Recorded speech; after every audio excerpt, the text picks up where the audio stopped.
Bismillahirrahmanirrahim. Lecture of Biology for 9th class. Today's our topic of discussion will be limiting factors of photosynthesis. So students, we need to know that what is limiting factor. So limiting factor is defined as the absence or deficiency of which can decrease the rate of a metabolic reaction. The factor, the absence or deficiency of which can decrease the rate of a metabolic reaction is called as limiting factor. For that reaction, there are many limiting factors like light intensity, temperature, concentration of carbon dioxide, and availability of water. These factors act as limiting factors in photosynthesis.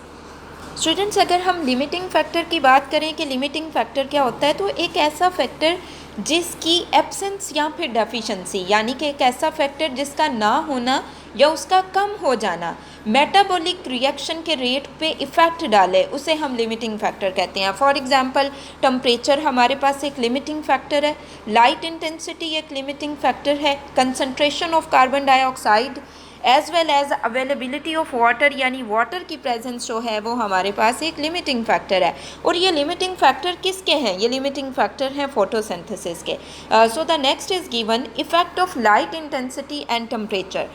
Now we will discuss about the light intensity and temperature. How light intensity and temperature affect the rate of photosynthesis. So students, light intensity basically directly proportional to the rate of photosynthesis. You can say that light intensity is directly proportional to the rate of photosynthesis. Means that by increasing light intensity, the rate of photosynthesis will also be increased. By increasing light intensity, the rate of photosynthesis is also increased, but at a certain limit.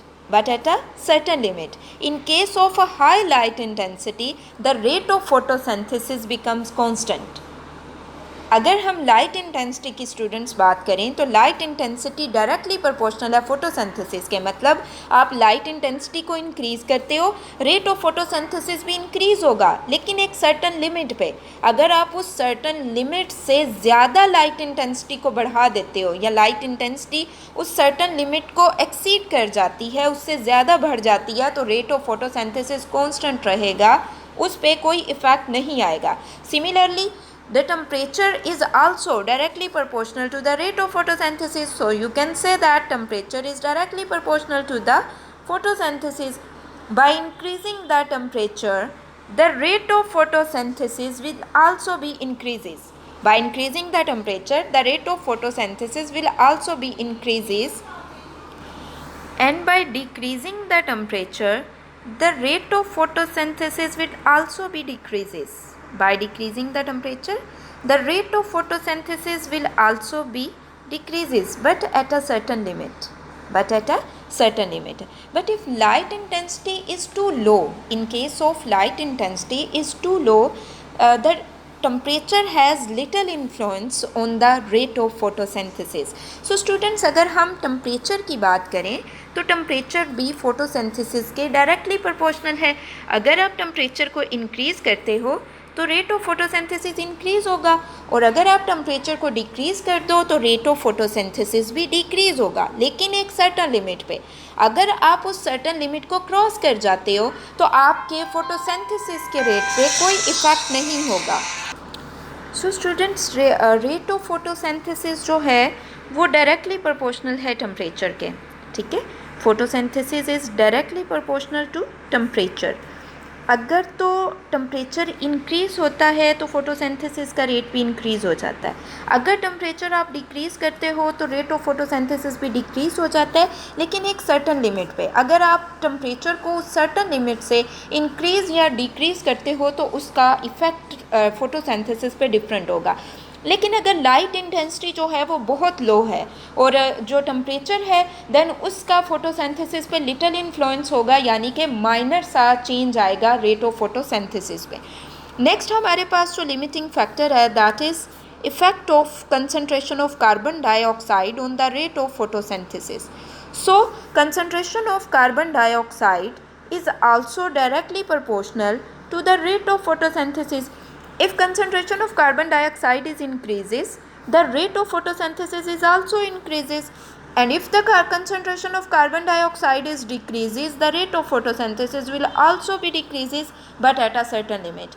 If the concentration of carbon dioxide increases beyond a certain limit, it will causes the closure of stomata and the rate of photosynthesis will also be decreases. अगर हम carbon dioxide की concentration की बात करें तो ये भी photosynthesis के डायरेक्टली प्रोपोर्शनल है। कार्बन डाइऑक्साइड की कंसनट्रेशन को इंक्रीज़ करने से रेट ऑफ फोटोसिंथेसिस भी इंक्रीज़ होता है और कार्बन डाइऑक्साइड की कंसनट्रेशन को डिक्रीज़ करने से रेट ऑफ फोटोसिंथेसिस भी डिक्रीज़ हो जाता है। लेकिन अगर कार्बन डाइऑक्साइड की कंसनट्रेशन बहुत ज़्यादा हो गई है तो उससे क्या होगा कि जो स्टोमेटा हैं वो क्लोज़ हो जाएंगे और जब स्टोमेटा क्लोज़ हो जाएंगे तो रेट ऑफ फोटोसिंथेसिस जो है वो कम हो जाएगा। Now students mark the question related to the limiting factors of photosynthesis. So the question will be define limiting factor. So the answer of this question will start from here and ends at this point.